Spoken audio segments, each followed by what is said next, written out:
Hi friend, and welcome back to the Grace Note Devotion. Today I want to take us to our theme verse for priority, and that came out of 2 Corinthians chapter 3, verse 18. And it says, "We all with unveiled faces are looking as in a mirror at the glory of the Lord and are being transformed into the same image from glory to glory. This is from the Lord who is in the Spirit." Now listen to that verse, ladies. That was our theme, transforming grace.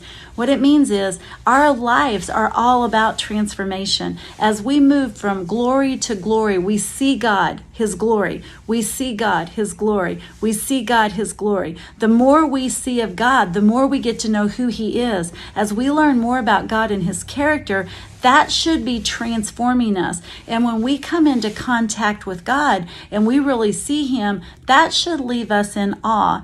And that is what they're saying. It's like we have this unveiled face. In other words, our faces should be glowing, right? People should be able to see God on us. We should be able to see God on ourselves. And so that's what that theme verse is telling us. It's a transforming grace.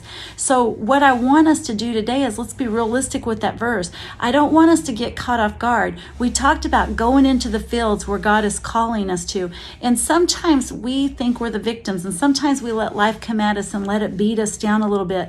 And what I want us to do today when we talk about how do we get a good foundation underneath us to make sure that we're leading ourselves well, girls, the foundation needs to be first that we're seeking Jesus, that our eyes are on Him first and foremost, so that whatever the circumstance that's coming into our life, we realize it's only there because He's allowed it. He's well aware. He's not caught off guard. And those are the very things. Our lives are the tools that God will use to chisel at your life, to chisel at your character, to chisel at your pride, your attitudes. Do you see? Because He's got to transform us to get us ready. Our character has to be able to match. Our integrity has to be able to match whatever the assignments are that He wants to do through us.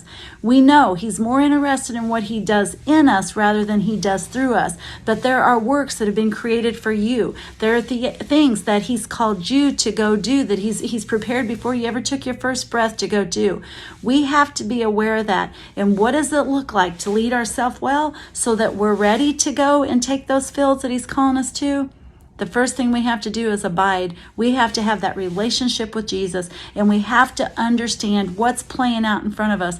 This circumstance is happening. That circumstance is happening. You're not a victim. Your sovereign God is sovereign. He is aware. He is aware. Go to Him. Talk it out with Him. Transcend the circumstance. In other words, eyes not on what's happening to you, regardless of what you may feel, but put your eyes on Him, and that will start to make sense of the circumstance. What, God, are you doing in this circumstance? Not why, God, are you doing it?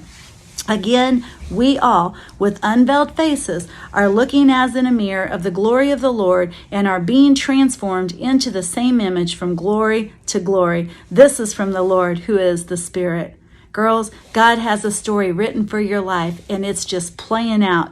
Embrace it, but lead yourself well so that you can meet Him there and look more like Him today than we did yesterday.